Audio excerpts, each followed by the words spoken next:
Hello friends, welcome you to empowering E education channel. आज की video में हम जानने वाले हैं बर्ड्स के बारे में। आज का लेक्चर बहुत ही इंटरेस्टिंग होने वाला है, तो चलिए शुरू करते हैं आज का लेक्चर। ज़्यादा टाइम नहीं लगाते हैं, आपका बहुत एग्ज़ाम भी पास में आने वाला है। तो ये देखिए, सबसे पहली चिड़िया है आपकी फाख्ता चिड़िया।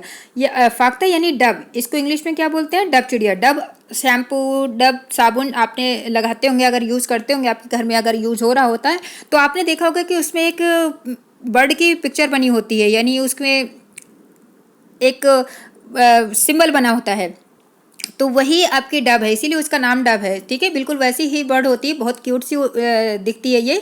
तो सबसे पहली चिड़िया जो फाख्ता चिड़िया है वो अपना अंडे जो है वो अप्रैल के महीने में देती है। साथ में ये अपना घोंसला जो है वो कैक्टस के पौधों के जो कांटे होते हैं उनके बीच में, और मेहंदी की मेड़ में। मेहंदी के मेड़ का मतलब है मेहंदी का जो पौधा आपने अगर देखा हो तो वो बहुत झाड़ीदार होता है, तो उसके सहारे में वो बीच में किसी तरीके से उसको बनाकर अपना घोंसला, वहीं पर वो अपने अंडे देती है। नेक्स्ट चिड़िया है कलचिड़ी, जिसे इंग्लिश में बोलते हैं इंडियन रॉबिन।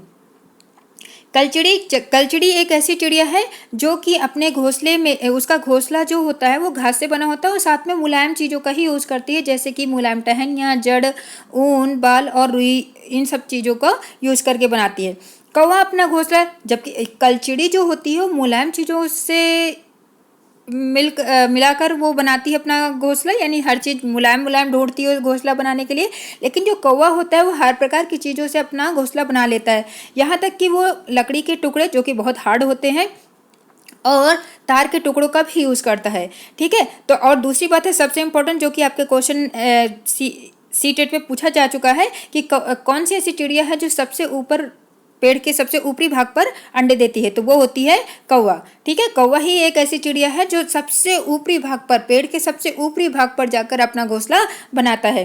कोयल अपने अंडे कौवे के घोंसले में देती है, यानी याद रखना है कि कोयल कभी भी अपना घोंसला नहीं बनाती है, वो अपने अंडे कौवे के घोंसले में देती है और कौवा इसे अपना समझकर पालता रहता है, क्योंकि दोनों ही काले रंग के होते हैं और उसे लगता है कि वो उसके अंडे हैं और वो इस तरीके से उनको सेता रहता है। बाकी जब बच्चे थोड़ा सा बड़े होते हैं तो वो उड़ जाते हैं।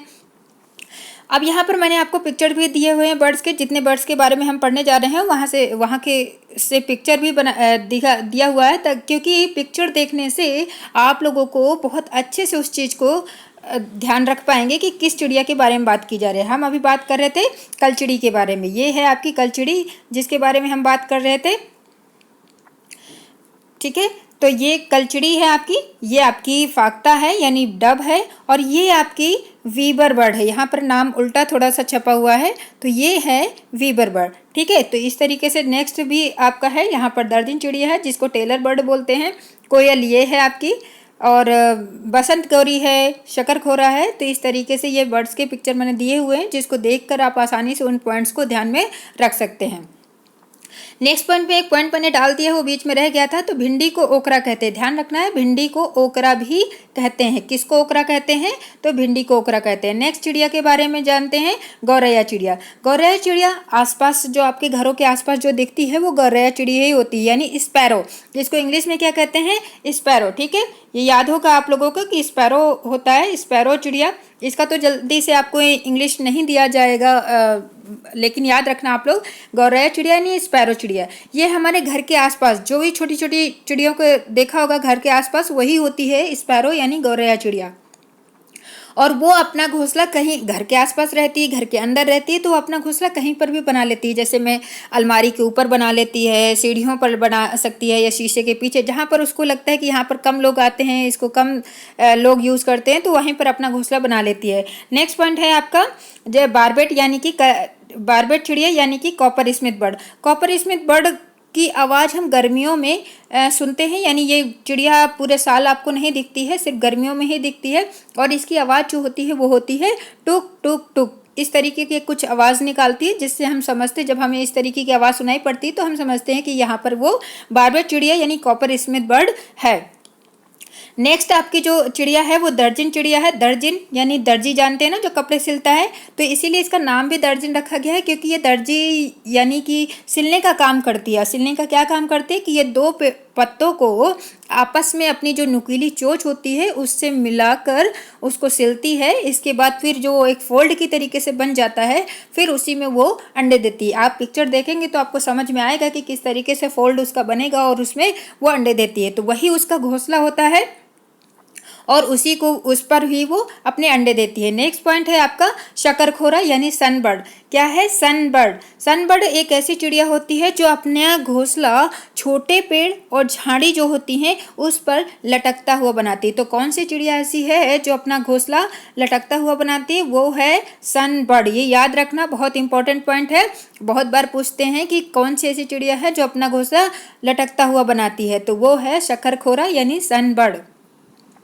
दूसरी बात है, ये अपने घोंसले में जो चीज़ों का यूज़ करती है, पत्ती, रुई, पेड़ के छाल, सूखी टहनियाँ, इस तरीके से करती है। कपड़े के चीथड़े वगैरह इन सब का भी यूज़ कर लेती है, लेकिन मकड़ी के जालों का भी प्रयोग करती है। इस चीज़ को याद रखना क्योंकि ये थोड़ा सबसे हटके है ये पॉइंट कि मकड़ी के जाले। कौन सी ऐसी चिड़िया है जो अपने घोंसले में मकड़ी के जालों का यूज़ करती है? तो वो है आपकी शकरखोरा।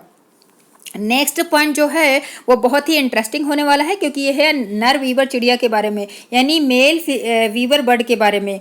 मेल जो होते हैं वीवर बर्ड वो बहुत सुंदर सुंदर घोंसला बनाते हैं और इसके बाद जो फीमेल होती है उनकी वो उन सबको चेक करती है और इसके बाद जो उसे सबसे ज़्यादा सुंदर लगता है कि हाँ भाई ये सबसे अच्छा बना हुआ है, तब उसी में वो अपने अंडे देने का डिसाइड करती है कि मैं इसी में अंडे अपने दूंगी। तो ये बहुत इंपॉर्टेंट पॉइंट्स है कि मेल बनाते हैं कि सुंदर सुंदर, और इसके बाद फिर फीमेल जो जाती है वीवर बर्ड वो सबको देखती है, जो भी उसको पसंद आता है कि भाई ये तो बहुत अच्छा है, इसी में मैं अपने अंडे दूंगी। और चिड़ियों के बहुत सारे दुश्मन होते हैं, जैसे मनुष्य। अब आपकी जो चिड़िया हैं, बर्ड्स हैं, उनके बहुत सारे दुश्मन भी होते हैं। उनमें से एक हम भी हैं, जैसे कि ह्यूमन बीइंग्स। हम क्या करते हैं, हमें पता नहीं होता है लेकिन हम ऐसे काम कर देते हैं जिससे उनको बहुत ज़्यादा तकलीफ होती है। उनके बच्चों को हम टॉर्चर कर देते हैं, लेकिन हम वो प्यार में करते हैं, हम जानबूझ के नहीं करते हैं। ठीक है, आपने भी बच्चे जो होते हैं छोटे छोटे, या आपने भी ऐसा कुछ किया होगा कि जिससे आपको लगे कि ये बच्चे, चिड़िया के बच्चे अगर घर पे गौरैया के बच्चों ने चिड़िया ने बच्चों को जन्म दिया तो वो आपको लगता है कि चिड़िया भूखे, चिड़िया की जैसे चिड़िया चली जाती है वैसे आपको लगता है ना चिड़िया के बच्चे जो हैं वो बहुत भूखे हैं, इनको पानी दे दो, या फिर ऐसे ही रखे हुए हैं, ऐसे ही बैठे हुए हैं, तो लाओ इनके अंदर नीचे जो है घोंसले में कुछ कपड़े, कॉटन वगैरह हम रख दें ताकि इसको बहुत सॉफ्ट लगे, मुलायम लगे। तो ऐसा नहीं करना चाहिए क्योंकि अगर ऐसा करेंगे तो वो जो चिड़िया होती है वो उससे परेशान होती है, और अगर अंडों के साथ पर इस तरीके से कुछ काम करेंगे तो वो अंडे कभी भी उससे बच्चे नहीं निकलेंगे, यानी वो अंडा खराब हो जाता है। इसलिए कभी उनको टच नहीं करना चाहिए। जिस तरीके से जैसे भी वो रखा हुआ है वैसे ही रखना है। एक बार आपने उसको टच कर लिया तो वो बर्ड उस पर उसके पास नहीं आएगी और फिर उससे वो बच्चे नहीं निकलेंगे। इसी तरीके से और भी जानवर होते हैं, जैसे कौवा है, गिलहरी है, चूहे हैं। ये सब एक ऐसे ताक में रहते हैं कि कब चिड़िया बाहर जाए और हमें मौका मिल जाए कि हम उसके अंडे को चुरा लें। ठीक है, तो इस तरीके से हम कह सकते हैं कि कौवा, बिल्ली, चूहे, गिलहरियाँ या ह्यूमन बीइंग्स, ये सभी क्या है, उसके दुश्मन ही होते हैं। दूसरा है गाय के दांत। गाय के जो दांत होते हैं वो आगे के दांत जो होते हैं वो क्या होते हैं, छोटे होते हैं लेकिन घास को नोचने के लिए, लेकिन गाय के जो पीछे के दांत होते हैं वो लंबे और चपटे होते हैं घास को चबाने के लिए। बिल्लियों के दांत मांस को चीरने और फाड़ने के लिए नुकीले होते हैं, यानी बहुत ही शार्प होते हैं।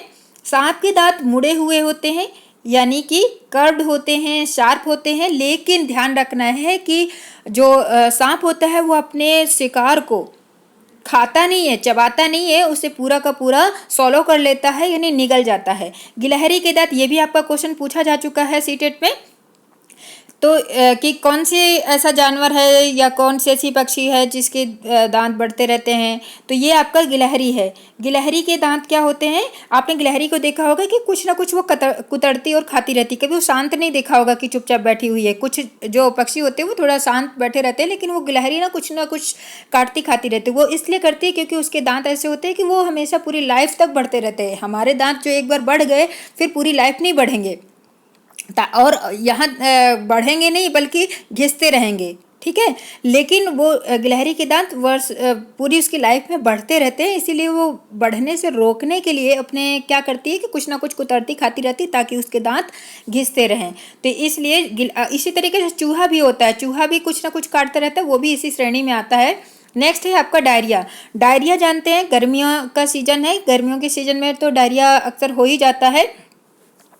जो डायरिया होता है उसमें क्या होता है कि आपको उल्टियाँ होने लगती हैं, दस्त आने लगते हैं। तो इससे क्या होगा कि आपके शरीर का पूरा जो पानी की मात्रा होती है वो निकल जाता है। और अगर पानी, आपको पता है कि आपका शरीर जो होता है वो 65 to 70% आपका पानी ही होता है, ब्लड इतना नहीं होता है। लोग कहते हैं कि ब्लड की कमी हो गई है। ज़्यादा से ज़्यादा आपका शरीर जो होता है वो आपका पानी से बना हुआ होता है, ठीक है। 70% के आसपास पानी की मात्रा होती है पूरी बॉडी का जो वेट होता है।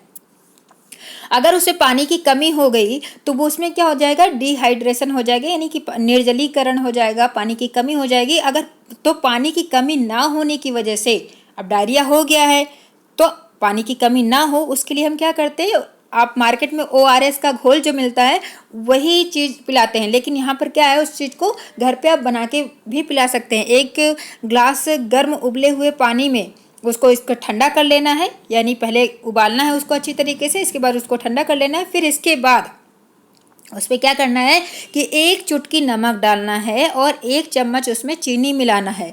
और इसके बाद जिस रोगी को डायरिया हुआ है उसको पीने के लिए देना है, लेकिन उसको एक बार में नहीं पीना है, एक घूंट घूंट कर, यानी थोड़ा थोड़ा कर सिप करते हुए उसको पीना है, ताकि उसका असर करे। एक बार में अगर पी लेगा तो वो दोबारा से उसे उल्टियाँ या फिर दस्त हो जाएंगे उसे, और इस तरीके से वो असर नहीं करेगा। इसलिए उसको सिप करते हुए पीना चाहिए।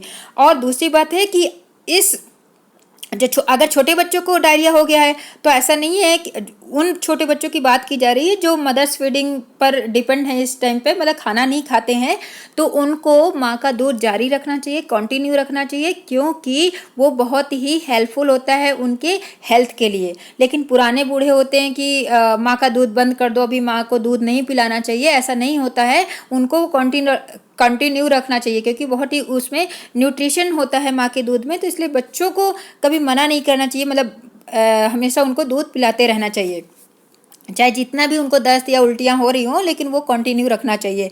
दूसरी बात है, जब डायरिया होता है तो हमको हल्के भोजन करना चाहिए। समोसे, पकौड़ी, चाट, गोलगप्पे ये सब नहीं खाने चाहिए, ये तो सबको ही पता है आप लोगों को, ठीक है। तो इन पॉइंट्स को याद रखना है। नेक्स्ट है, अब हमने वो जो मिक्सचर बनाया है, जो आपका घोल बना हुआ है, वो जो ग्लास में हमने नमक और चीनी डाल के घोल बनाया था उसको पीने के लिए, डायरिया वाले पर्सन को देने के लिए, तो उसको चेक करना है आपको कि वो ज़्यादा नमकीन ना हो, क्योंकि ज़्यादा नमक की मात्रा नहीं होनी चाहिए। आप चेक कैसे करेंगे, तो आपको पता है, आपने कभी टेस्ट किया है कि आंसुओं ने सबने टेस्ट किया है अपने अपने आंसू को, यानी टीयर्स को सबने टेस्ट किया हुआ है। तो जितने आपके टीयर्स यानी कि आंसू नमकीन होते हैं, उतना ही वो मिक्सचर नमकीन होना चाहिए, इससे ज़्यादा नमकीन नहीं होना चाहिए, ठीक है।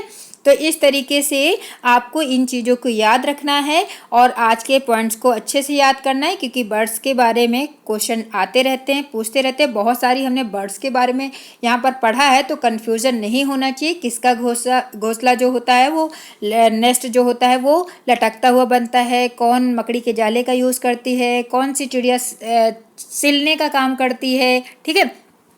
तो इस तरीके से बहुत सारे पॉइंट्स दिए गए हैं, उनको आप अच्छे से पढ़ लेंगे। नेक्स्ट वीडियो जल्दी ही आने वाली है, हो सकता है कि शाम तक आपको नई वीडियो मिल जाए। तो आज के लिए इतना ही, मिलते हैं नेक्स्ट वीडियो में। Bye bye and take care.